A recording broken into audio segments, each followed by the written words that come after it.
Donc, merci pour la présentation. Un intitulé assez spécial, on va voir si on y arrive.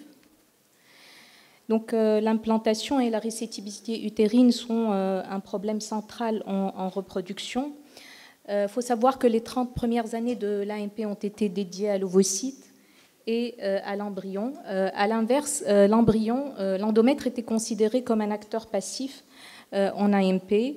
Et donc, il y a eu, les premières années, du moins peu de progression sur la compréhension des mécanismes de l'implantation et notamment de l'aptitude des mères à recevoir ces embryons.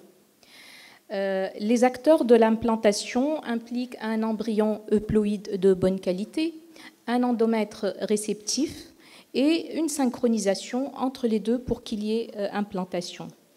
En AMP, on fait un peu mieux que la nature, avec des taux de naissance vivantes de 40%, des taux d'implantation avoisinant les 30%. Donc il y a beaucoup d'échecs d'implantation, beaucoup d'embryons ne s'implantent pas, probablement en raison de notre ignorance, et beaucoup d'échecs à gérer au quotidien. La fenêtre d'implantation s'ouvre 5 jours après le pic de LH et se ferme 11 jours après, donc 9 jours après l'ovulation. Durant cette fenêtre, l'endomètre est réceptif à l'embryon. Avant et après, ce sont des phases réfractaires où le rôle de l'endomètre se résume à la défense de l'intégrité de la cavité. La réceptivité utérine est hormonodépendante, avec un rôle essentiel, nous le savons aujourd'hui, de la séquence œstrogène puis œstrogène-progestérone et est contrôlée par de nombreux facteurs, nous allons le voir, les cytokines et les facteurs de croissance.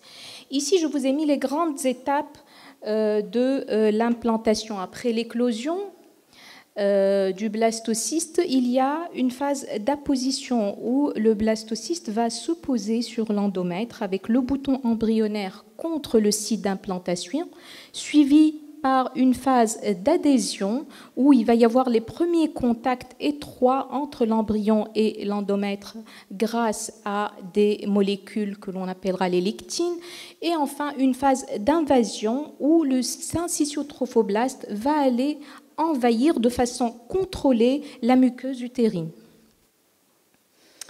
La dynamique de l'implantation est souvent comparée à une semi-allogreffe et beaucoup de facteurs interviennent. Au début, vous allez avoir une phase pro-inflammatoire qui va être suivie par une phase d'invasion de la matrice extracellulaire endométriale par le trophoblaste de l'embryon.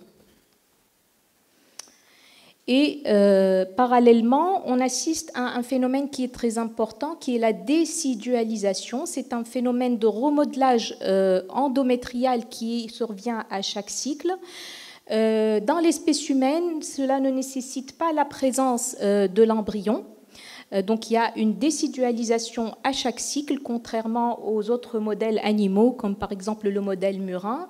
Sous l'effet de la progestérone et de son premier ARN, de son premier messager, l'AMP cyclique, les cellules stromales vont modifier leur phénotype, gonfler et ressembler à des cellules épithéliales. On appellera ces cellules-là les cellules déciduales. Il va y avoir parallèlement une néoangiogénèse des artères utérines et une transformation sécrétoire des glandes et une infiltration lymphoïde.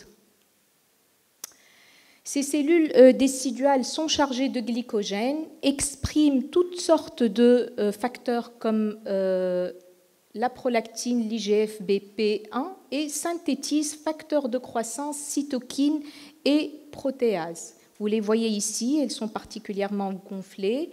Elles permettent de réguler l'invasion trophoblastique, de résister aux agressions du stress oxydatif et de développer un environnement local de tolérance immunitaire. Et puis, le phénomène principal, c'est que l'on assiste à un switch d'une immunité adaptative à une immunité innée. C'est-à-dire qu'au départ, au moment du rapport sexuel, vous allez avoir un afflux de lymphocytes B et T qui vont nettoyer les spermatozoïdes morts, les débris, etc.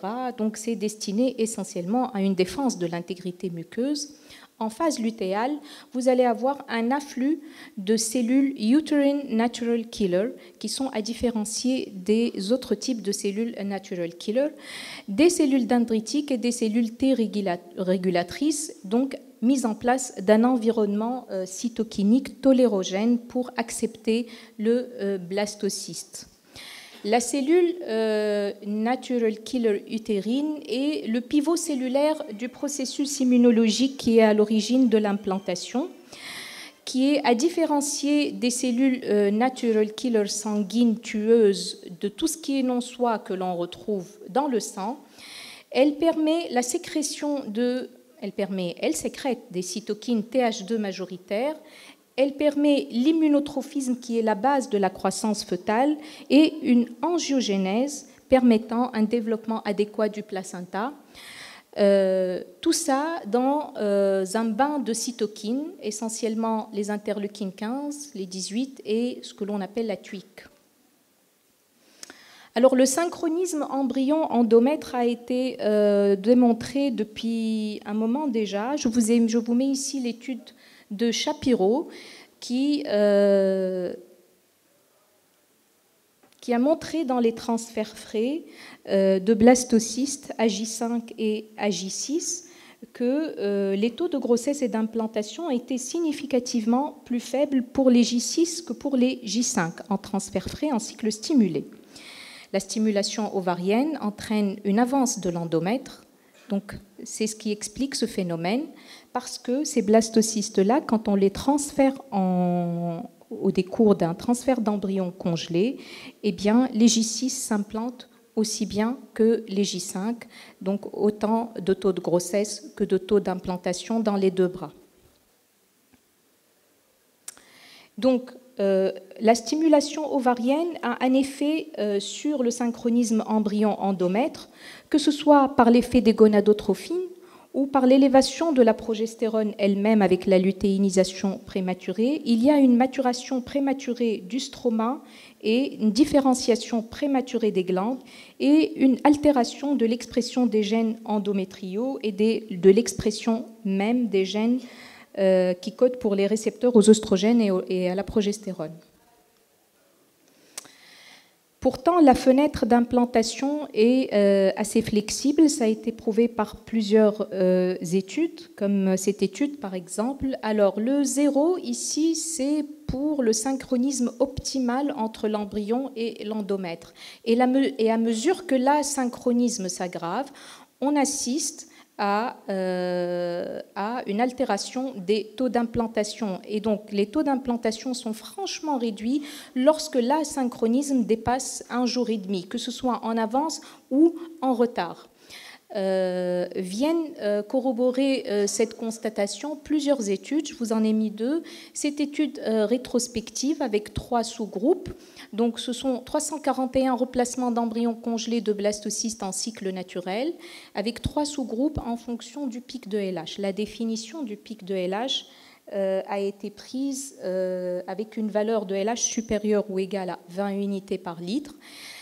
Donc, 3 sous-groupes, je disais, un sous-groupe de LH avec une première valeur supérieure à 20, une deuxième valeur le lendemain non faite ou abaissée.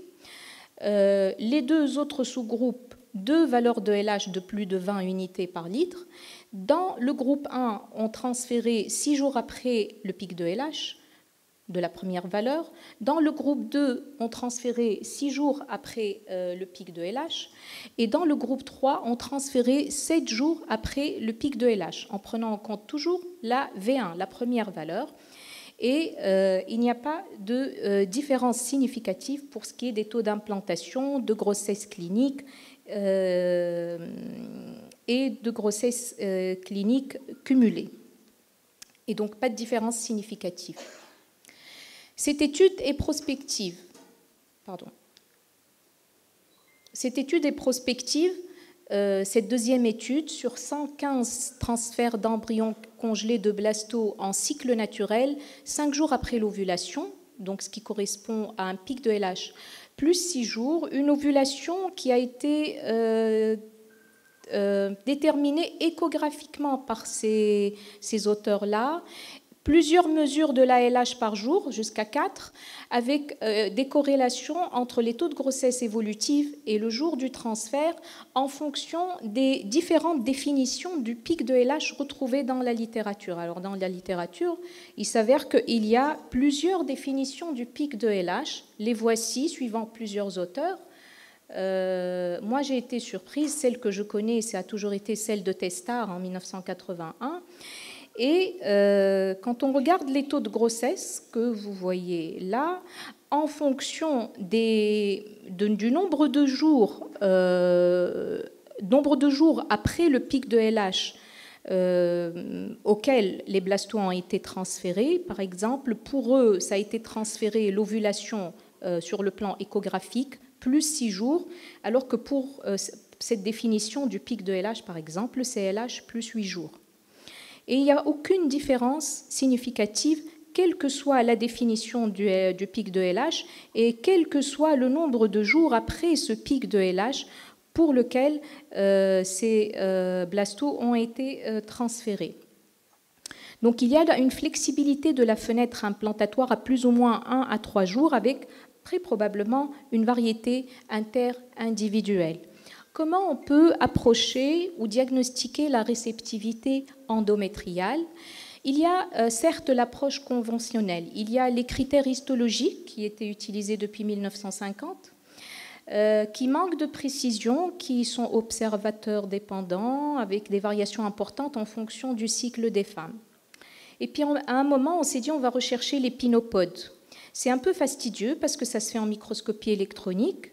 Ça a été pris comme un indicateur de la réceptivité endométriale à un moment, et puis comme ils ont été retrouvés en dehors de la fenêtre d'implantation, on l'a laissé tomber. Et puis il y a les critères échographiques, puisque l'endomètre est facilement accessible à l'échographie transvaginale. On étudie l'épaisseur de l'endomètre et d'autres volets comme le volume, l'aspect, les index de pulsatilité du flux utérin, l'index de résistance des artères utérines. Mais la valeur pronostique reste cependant faible. Alors, depuis quelques années, depuis, on va dire, les années 2009-2010, il y a eu des tentatives d'approche moléculaire de la réceptivité endométriale. On a tout d'abord cherché l'indicateur unique, le gène unique ou la molécule unique qui nous permettait de déterminer avec précision la fenêtre d'implantation. Et puis, il s'est avéré que c'était multifactoriel. Et alors, quand on regarde dans la littérature, on trouve plusieurs tests. Le plus couramment utilisé en termes d'approche transcriptomique, c'est l'ERA-test. On va en parler. Il y a le test du diagnostic immunologique de l'endomètre de Matrice Labinov en France, qui est mixte, transcriptomique plus datation, plus compte des cellules natural killer, on va le voir. Alors, 25 publications, par exemple, pour l'ERA-test, dont 16 de ce groupe-là d'Igenomics, 9 hors Igenomics, c'est-à-dire d'autres équipes, 18 publications pour le test diagnostique du profil immunologique de l'endomètre, tous sont de cette équipe-là, donc il n'est pas utilisé ailleurs. Et puis il y a d'autres tests avec 0, 1 ou 4 publications qui étudient plusieurs gènes et qui sont très peu connus. Alors, je vais développer l'ERA-test et un petit peu le test immunologique de Nathalie Lédé de l'endomètre. Donc, l'ERA-test, ça a été réalisé par l'équipe pionnière de Carlos Simons à Valence. C'est l'analyse de l'expression ARN messager de 238 gènes sur des chips à ARN, qui a été brevetée en 2009. Et qui a l'air d'être reproductible puisque le profil du transcriptome en phase réceptive ne change pas de manière significative chez une même patiente jusqu'à 3 ans, avec une excellente spécificité et une excellente sensibilité. Plusieurs publications. Ce test exige une biopsie de l'endomètre en cycle naturel à LH+7 ou en cycle substitué 5 jours après l'administration de progestérone.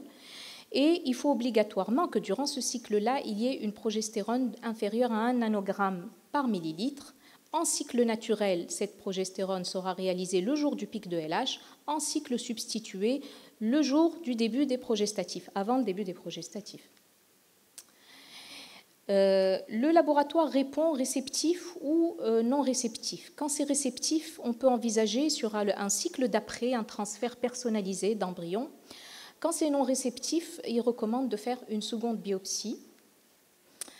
Dans leurs études, il s'avère que 25% des fenêtres d'implantation sont décalées dans les populations de patientes ayant un échec répété d'implantation et seulement 12% dans les cycles spontanés. L'étude, presque l'une des premières études qui a été publiée, c'était une association dans la même publication d'un case report et d'une étude pilote. Le case report, c'était une patiente avec des antécédents d'échec de 7 tentatives de FIV, 4 autologues plus 3 dons d'ovocytes. L'ERA-test à P+5, endomètre était décalé de 2 jours. Un deuxième ERA-test avec 7 jours après la prise de progestérone, l'endomètre était réceptif. Et donc, 2 blastocytes sont transférés 7 jours après la prise de progestérone et la patiente a eu 2 petits garçons. Suivi par une étude pilote de 17 patientes candidates à un don d'ovocytes après une moyenne de 3 échecs répétés d'implantation. Et donc, un transfert, un ERA-test refait si endomètre non réceptif, un transfert de blasto personnalisé et des taux de grossesse clinique de 60%. La dernière étude du groupe de Carlos Simons d'Igenomics, elle date de 2020, c'est celle-là et qui vient de paraître, est une étude clinique randomisée multicentrique de 458 patientes de moins de 37 ans pour lesquelles c'est leur première tentative, avec un BMI normal et une réserve ovarienne normale. Il y a eu une randomisation en 3 groupes, un groupe avec un transfert personnalisé, avec ERA-test, un groupe avec le transfert d'embryons congelés et un groupe en transfert d'embryons frais, donc en cycle stimulé. Et globalement, quand on regarde les résultats de cette étude, on s'aperçoit que c'est très peu ou voire pas du tout significatif ou très peu significatif pour les taux de grossesse, d'implantation, les taux de naissance cumulés et les taux de naissance vivante par cycle. Et il y a beaucoup de biais dans la méthodologie et les mesures. Initialement, il était prévu de faire une étude en simple aveugle avec 442 cas et 5 bras. Ce n'est pas le cas. C'est une étude de 488 cas avec 3 bras uniquement. Ils ont changé en cours de route les paramètres étudiés, comme les taux de grossesse et de naissance vivante cumulés qu'ils ont rajoutés par la suite. Cumul sur 4 tentatives. Ils parlent de cumul sur 4 tentatives. Mais dans ce groupe-là d'embryons transférés frais, cela veut dire que quand la patiente revient pour le transfert de ces embryons congelés, elle sortait de l'étude. Donc, ils ne comptabilisaient que les transferts frais, ce qui est un peu particulier. Alors, est-ce qu'il y a un bénéfice réel ou pas de l'ERA-test ? Je vous ai mis l'étude hors groupe Igenomics, bien sûr, les autres équipes qui travaillent dessus ou qui le recommandent ou qui le font.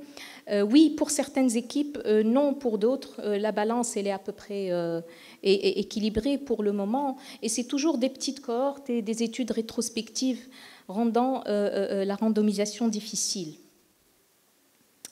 Il y a quelques études qui sont parues depuis pas longtemps sur l'association ERA-test et PGTA.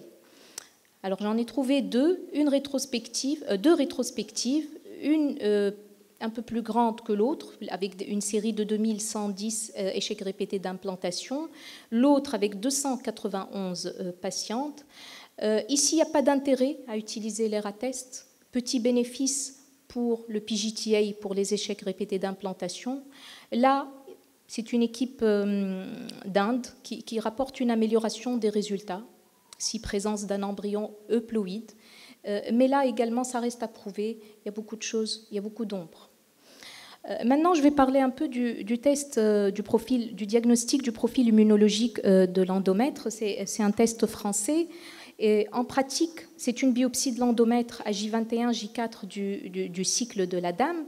Grâce à cette biopsie, on va réaliser une datation histologique, un compte des cellules uterine natural killer et une expression des cytokines, en particulier ces trois-là, la 15, l'interleukine 18 et la TWIC. Et il distingue deux grands profils pathologiques, un profil de sous-activation endométriale dû à un problème d'adhésion et un problème de suractivation endométriale dû à un problème au niveau de l'invasion, lors de l'invasion. Et à partir de là, ils vont aller personnaliser la prise en charge. Cette prise en charge va avoir pour but de guider le clinicien dans une démarche globale en agissant sur plusieurs paramètres, comme par exemple les gestes à faire avant le cycle de FIV, l'ajustement du niveau de la stimulation hormonale, la supplémentation avec les principes thérapeutiques pendant le cycle de FIV, la supplémentation avec les principes thérapeutiques pendant le cycle de FIV et un ajustement des traitements après transfert en phase lutéale et quid également des rapports sexuels post-transfert. En sous-activation endométriale, par exemple, ils vont, comme il y a une sous-activation, donc on va stimuler un peu l'endomètre, on va réaliser une biopsie le cycle précédent la FIV à J21. Et pas avant et pas après. C'est un peu le scratching. On va limiter l'hyperœstrogénie, c'est-à-dire qu'on va stimuler la patiente le moins possible dans la limite de son profil hormonal et son profil de nombre de follicules en trop, etc. On va préconiser une exposition au liquide séminal qui permet le recrutement de cellules T régulatrices pour la tolérance immunitaire, et on va prescrire de la ACG en phase lutéale qui permet d'augmenter le recrutement des cellules uterine natural killer, l'angiogénèse et le recrutement des T régulatrices. En profil de suractivation endométriale, on va essayer de contrôler l'hyperactivation des cellules immunitaires. Donc c'est le contraire, on va éviter tout geste le cycle précédent, on va chercher un foyer infectieux, comme un hydrosalpinx par exemple. On va bien stimuler la patiente. Les TEC seront faits en cycle substitué et non en cycle spontané comme ici, parce que les oestrogènes diminuent les cytokines pro-inflammatoires qui sont déjà en excès. On va augmenter les doses du trogestan parce qu'il a un effet immunosuppresseur et on va essayer de contrôler l'excès pro-inflammatoire, soit en donnant des corticoïdes, soit en donnant des HBPM pour leurs propriétés anticompléments. On va rajouter des antioxydants pour contrôler le stress oxydatif. Dernièrement, on parle de perfusion lente d'intralipides, mais ça reste à confirmer. Et on va proscrire les rapports sexuels, sauf protégés. Je vous ai mis la dernière étude de ce groupe, donc de Nathalie Lédé, sur 1738 patientes infertiles qui ont été colligées entre 2012 et 2018 avec une évaluation du profil de l'endomètre et une évaluation des résultats un an plus tard. Ils ont contacté les cliniciens pour chercher à avoir les résultats. 5 sous-groupes. Un groupe avec des échecs d'implantation, des fausses couches à répétition, des échecs d'implantation en dents d'ovocytes et avant dents d'ovocytes et avant une dents d'ovocytes, c'est tout, et FIV. Voilà. Et on voit bien ici la répartition. Donc, il y a une sous-activation dans 28% des cas. Et il y a une suractivation dans 45% des cas, un profil mixte dans 10% des cas et un profil neutre dans 16,6% des cas. Donc pour cette étude, il trouve une différence significative pour les taux de grossesse et d'implantation dans le sous-groupe des échecs répétés d'implantation et des fausses couches à répétition. Donc, l'implantation, c'est un phénomène complexe qui n'a pas fini de livrer ses secrets. D'un côté, on recommande un synchronisme embryon-endomètre très précis. De l'autre côté, certains préconisent une certaine souplesse de la fenêtre d'implantation. Et à l'heure actuelle, les tests d'évaluation de la réceptivité utérine restent à valider sur de larges études multicentriques randomisées. Et malgré cela, on voit qu'ils sont proposés aux patients. Ils restent coûteux. Je crois que l'ERA-test coûte dans les 650 €. Le test immunologique de Nathalie Lédé dans les 500 €, un peu moins. Les perspectives et le futur, on parle de plus en plus des systèmes in vitro pour étudier l'implantation, c'est-à-dire que c'est des modèles 3D in vitro sur des supports synthétiques, en l'occurrence les alginates par exemple, où on va cultiver des cellules endométriales avec tout ce qu'il faut pour pouvoir étudier les interactions entre ces modèles in vitro et on va dire des embryoïdes également. C'est des embryons des faisant fonction d'embryons. Voilà. Merci.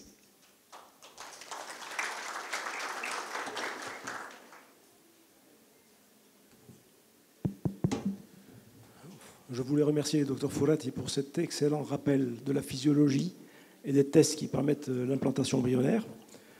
Je voulais lui poser la question de savoir quelle était son expérience personnelle concernant l'ERA-test. Et je voulais savoir pourquoi on n'a pas parlé du profil des métalloprotéases et de la ARN-seq, qui est un nouveau test qui est apparu en 2021, qui n'est pas tout à fait le ERA-test, mais qui est un test qui parle également de génomique et de transcriptomique. Donc, quel est votre personnel concernant l'ERA-test? Parce que pour notre part, nous avons une toute petite expérience avec une quinzaine de patientes. D'abord, comme vous l'avez dit, c'est extrêmement coûteux. Et puis, certaines réponses nous ont quand même laissé dubitatifs.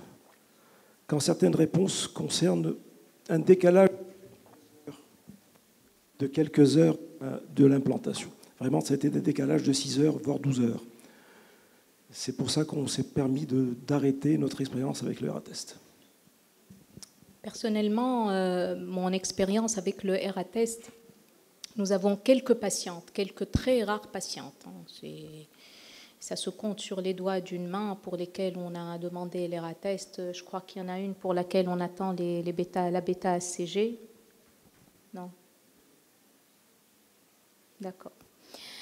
Donc voilà.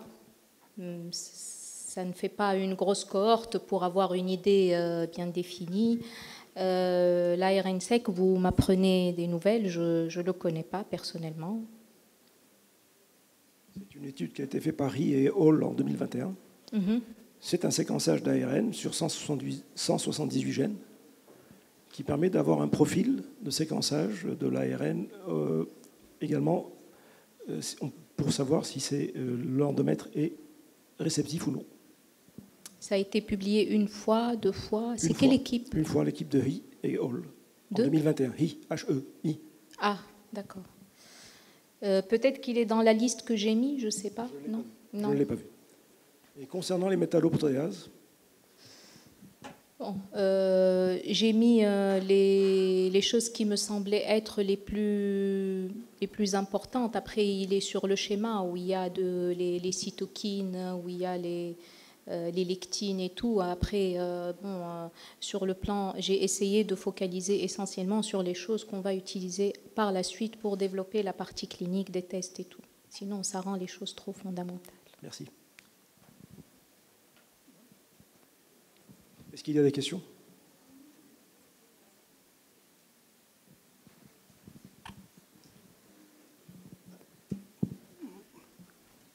Merci pour la présentation. Moi, je voudrais appuyer votre remarque, votre commentaire concernant l'ERA-test. Parce qu'il y a eu maintenant, en 2022, il y a eu une grosse étude. Il n'y a que l'équipe d'EVI qui a rapporté 14 fois plus de taux d'implantation et 18% fois plus, et 18 fois plus de taux de grossesse. Alors que toutes les autres équipes, et essentiellement, il y a dernièrement 2 études qui ont été faites sur un échantillon qui est très grand, et l'ERATEST n'a pas le fait de transférer des blastocystes euploïdes avec ERATEST ou sans ERATEST, il n'y a aucune différence significative. Par contre, il y a une différence à J3. Cette étude montre une bonne différence à J3 versus J5. Je pense qu'ils sont en train de préparer une autre étude avec une randomisation et un design plus drastique parce qu'ils ont été largement critiqués déjà dans la dernière étude qu'ils ont sortie dans RBM Online en 2020 ou 2021.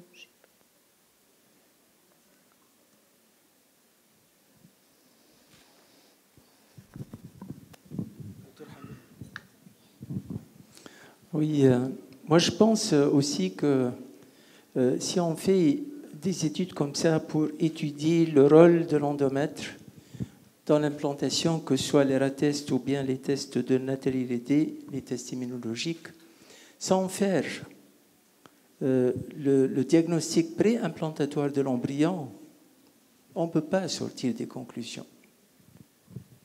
Oui, tout à fait. Il y aura toujours un biais par rapport à l'embryon. C'est ce que vous avez rappelé au début en disant qu'il fallait un bon embryon et un bon endomètre. Ça va dans votre sens.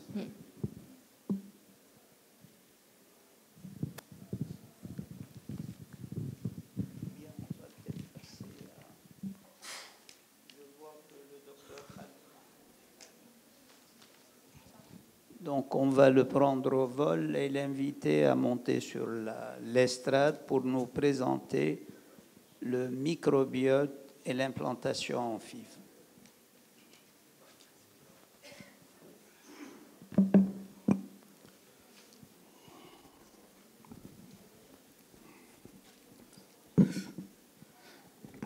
Merci à l'STGO de m'avoir associé à ces journées. Et donc, je vais vous présenter le microbiote de l'endomètre et ses effets, son impact sur l'implantation embryonnaire.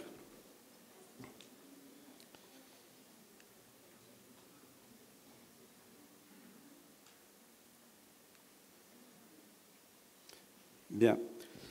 Je rappelle que le microbiote, c'est l'ensemble des micro-organismes habitant le corps humain. Et le microbiote urogénital représente à peu près 9% du microbiote humain. Et c'est au niveau des intestins et au niveau de la bouche que le microbiote est plus diversifié et plus abondant.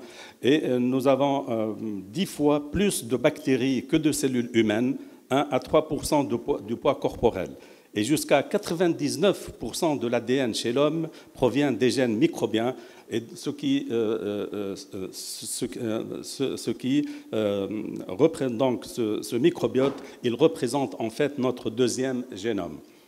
Entre 20 et 60% de ces bactéries ne peuvent pas être cultivées dans des conditions de laboratoire standard, et d'où l'intérêt de l'étude du microbiote.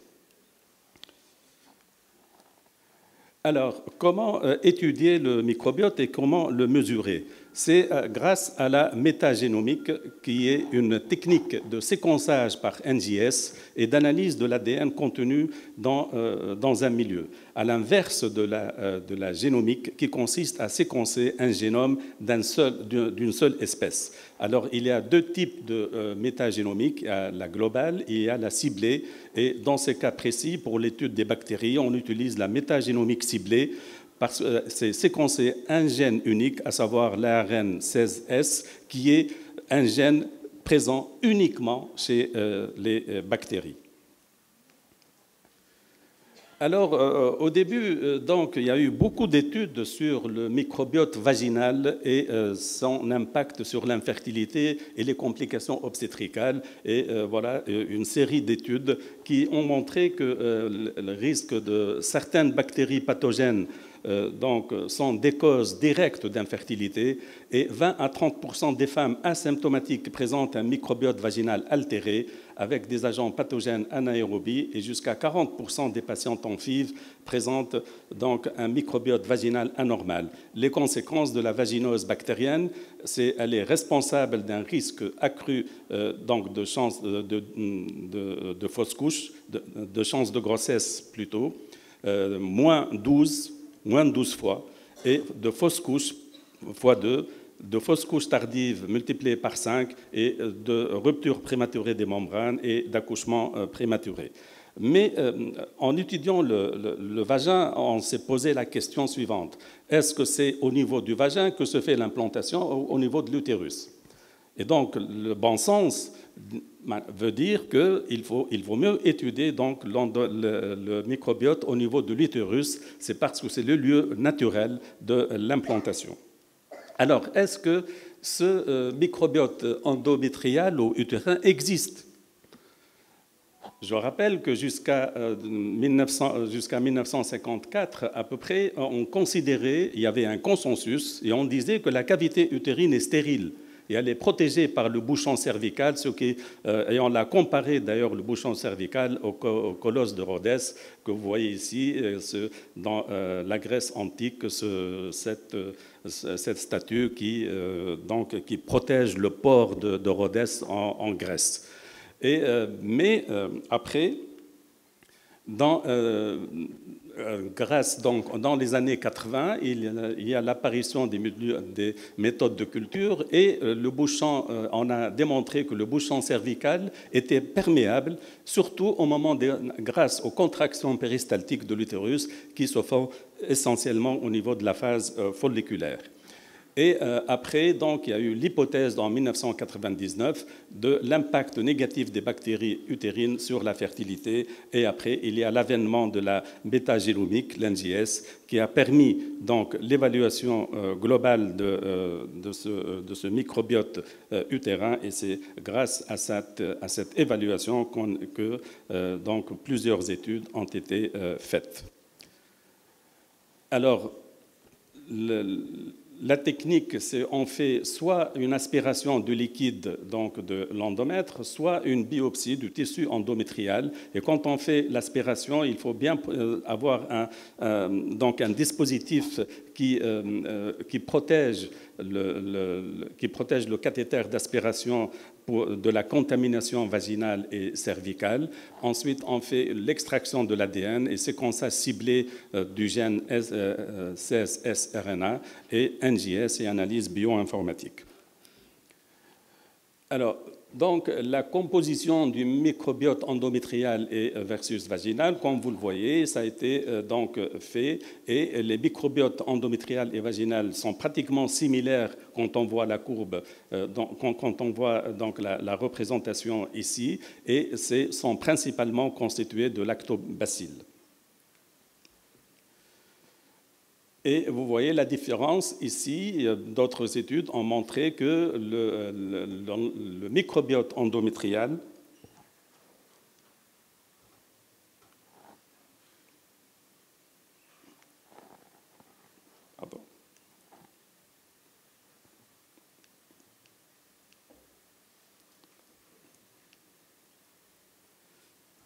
Est-ce qu'il y a un pointeur? Est-ce qu'il est? Je cherche le pointeur.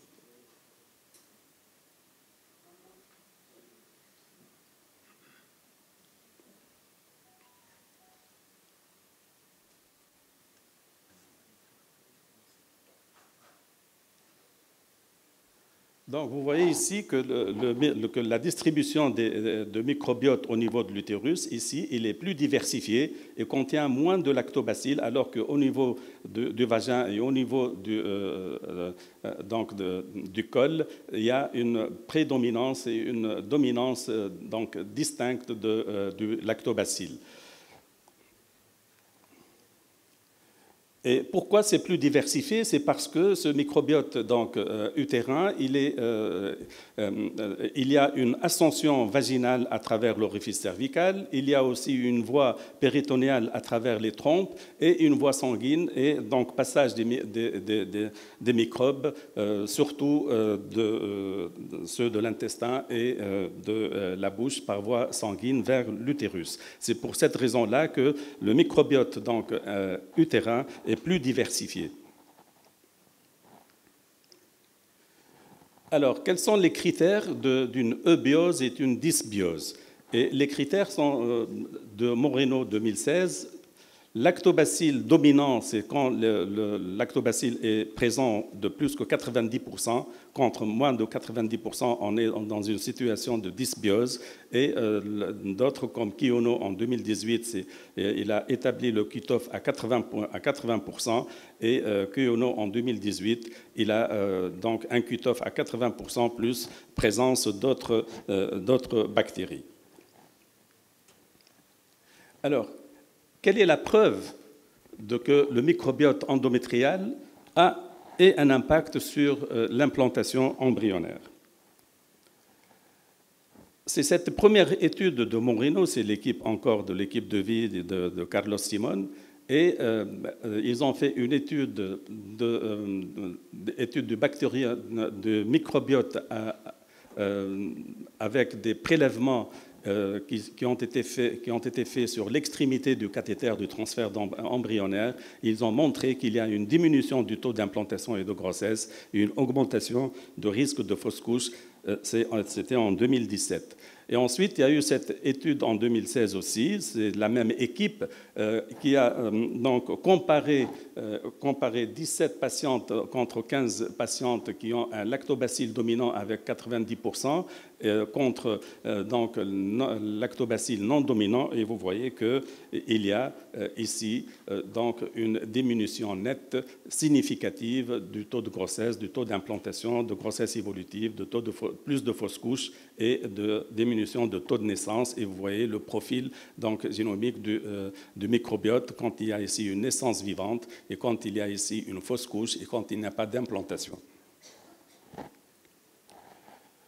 Et dans une autre étude, celui de Kitaya en 2019, qui a montré donc une différence au niveau de l'indice de diversité microbienne pendant donc, la fenêtre d'implantation. Elle est faible chez 46 patientes avec échec répété d'implantation, comme vous voyez ici. Alors, comment valider cette preuve? Parce que c'était, comme vous avez vu, c'était des études donc, de petite taille, et on a essayé de valider cette preuve-là par d'autres études plus larges. Et la première étude qui a été faite, c'est encore l'étude de Carlos Simon, de l'équipe de vie. Et ils ont fait, et ça a été publié en janvier 2022, et ça a été présenté à le dernier ECHRE de Milan. Et ils ont fait une étude prospective observationnelle et multicentrique sur 452 patientes, moins de 40 ans subissant une FIV, ICSI, ou moins de 50 ans avec don d'ovules et transfert personnalisé de blastocystes. Et vous voyez ici qu'ils ont fait, donc, toutes les femmes ont subi un transfert d'embryon congelé avec traitement hormonal substitutif, et donc, soit avec ou sans ERA-test. Et ils ont comparé les microbiotes qui se trouvent aussi bien au niveau de la biopsie qu'au niveau de liquide, au niveau du tissu endométrial qu'au niveau du liquide endométrial. Et on voit déjà une différence entre le liquide endométrial et le tissu. Vous avez ici vous avez à peu près 12 genres identifiés en commun dans le liquide endométrial et dans le tissu, mais il y a des bactéries spécifiquement identifiées au niveau du liquide et plus de bactéries qui ont été identifiées au niveau de la biopsie du tissu endométrial. Ensuite, ils ont comparé donc, le taux de naissance vivante avec le liquide endométrial et la biopsie endométriale, et ils ont donc constaté qu'il y a effectivement une diminution ici quand il n'y a pas d'implantation, grossesse zéro, comparé à une naissance vivante, il y a une nette diminution des lactobacilles. Et ici, comme vous voyez ici, aussi bien au niveau de la biopsie du tissu qu'au niveau du liquide, et apparition aussi d'autres microbes où il y a une différence nette quand il n'y a pas de grossesse, quand il y a aussi une fausse couche. Et ils ont vu aussi que l'augmentation de la probabilité d'avoir une naissance vivante chez les patientes avec une plus grande abondance de lactobacilles était particulièrement distincte dans le liquide qu'on voit ici en bleu. Vous voyez qu'il n'y a pas beaucoup de chevauchement avec le bleu où il y a une prédominance de lactobacilles, contrairement au tissu endométrial où le bleu est caché, il y a plusieurs chevauchements.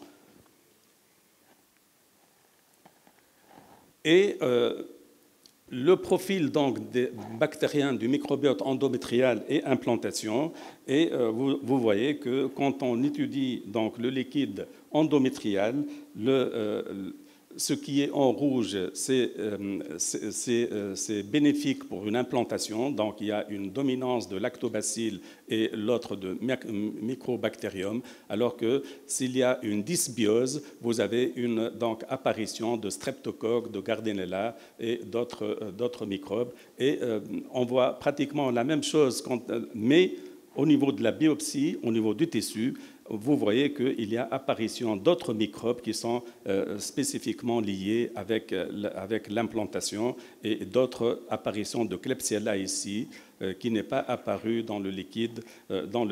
Donc, ce qui fait dire qu'il y a plusieurs taxons bactériens avec des abondances relatives différentes dans le liquide endométrial et la biopsie et le tissu. Et on suppose que certains micro-organismes sont susceptibles de se trouver sur la surface luminale, tandis que d'autres bactéries colonisent le tissu endométrial plus profond. Et dans cette étude aussi, qui est donc très récente, en 2022, et quand on a comparé le groupe contrôle avec échecs répétés d'implantation, on a vu que dans les échecs répétés d'implantation, le microbiote il est hétérogène, plus diversifié et dominé par le Sphingomonas, alors qu'ici, dans le groupe contrôle, le microbiote est plus homogène et dominé par le lactobacille et présence exclusive de lactobacille colonies. Et alors, pourquoi étudier et comparer le liquide endométrial et le liquide endométrial et le tissu?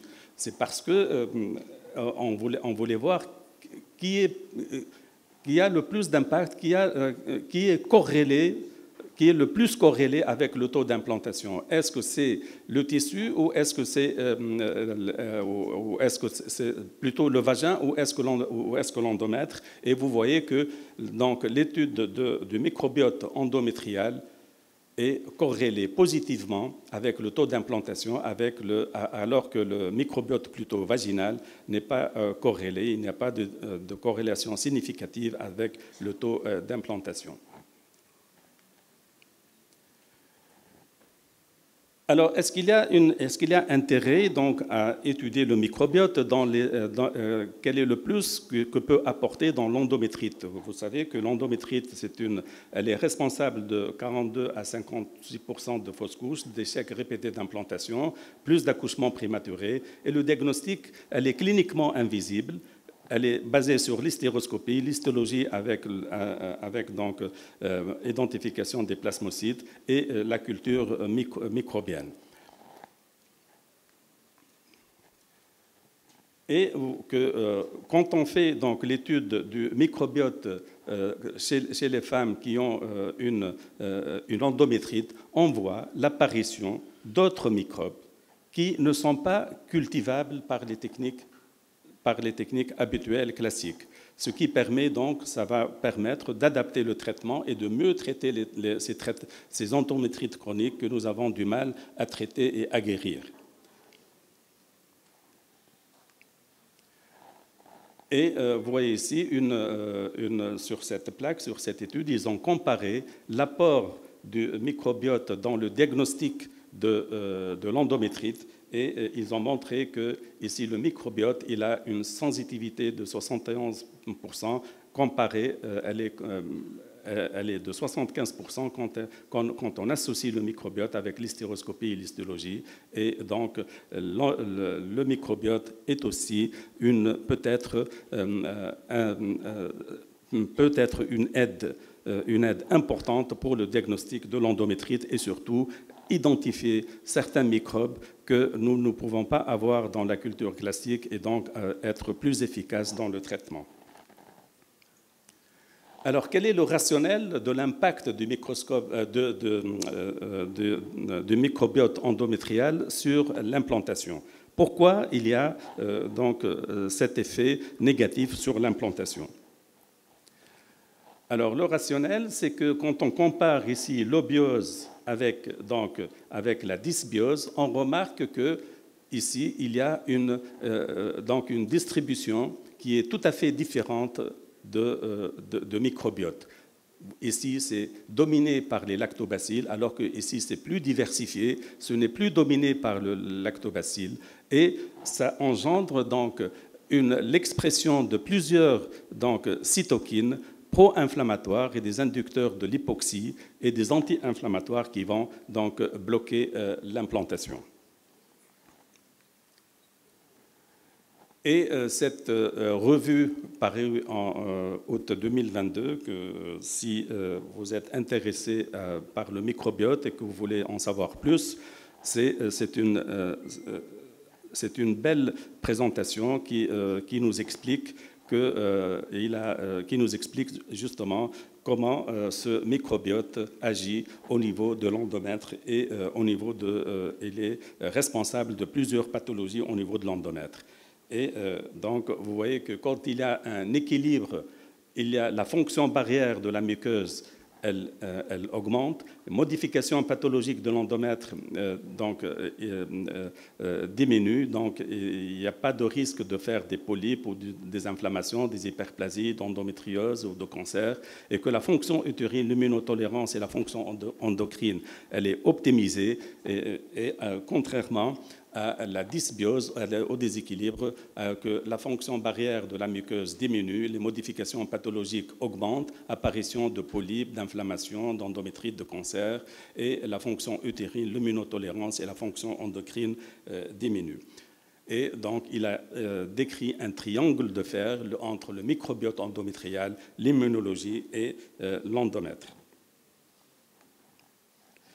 Il existe donc une interaction entre le microbiote endométrial, l'immunité et l'endomètre, et l'anomalie de l'un de ces trois entraînerait des modifications continues des autres, provoquant un déséquilibre de la microécologie utérine qui entraînerait un dysfonctionnement de la fonction de l'endomètre. Et vous voyez ici dans cette étude que chez les patientes avec échec répété d'implantation, il y a plusieurs gènes qui régulent l'adaptation immunitaire, la différenciation cellulaire, le processus d'adhésion et l'angiogénèse qui sont complètement modifiés. Vous voyez la comparaison entre quand il y a ici échec répété d'implantation et le contrôle. Vous voyez une différence nette au niveau de l'expression de ces gènes,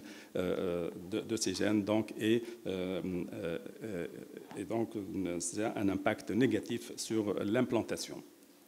Alors, comment traiter une dysbiose endométriale? Parce que la finalité, c'est ça. Alors, vous voyez ici, il n'y a pas de protocole malheureusement standard jusqu'à présent, puisque c'est des notions qui sont tout à fait nouvelles et les études sont en cours. Mais on préconise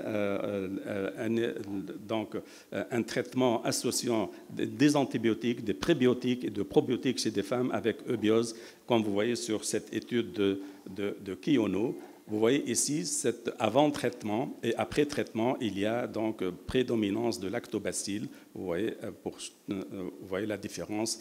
Donc, les lactobacilles sont réapparus et ça a équilibré donc l'endomètre.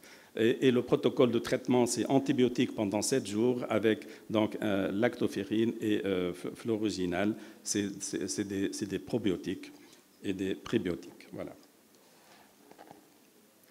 Dans cette méta-analyse aussi montre donc l'efficacité des probiotiques vaginaux. sur l'apparition et sur l'équilibre, sur le rééquilibre de l'endomètre en lactobacilles. Et donc, en conclusion, l'évaluation du microbiote endométrial a permis d'identifier un profil pathogénique composé de bactéries pathogènes qui seraient associées à une altération de la réceptivité endométriale de l'embryon et un profil contenant des lactobacilles en forte abondance qui seraient favorables à l'implantation embryonnaire et réduiraient le risque de fausse couche. L'effet de la stabilité du microbiote endométrial sur la santé reproductive s'explique par son interaction avec la réponse immunitaire maternelle et l'évaluation du microbiote endométrial pourrait être utilisée comme test prédictif du succès de l'AMP et permet aux cliniciens de rétablir un microbiote équilibré et d'administrer des thérapies personnalisées avant AMP, spécialement chez les patientes avec échec répété d'implantation. Et je vous remercie.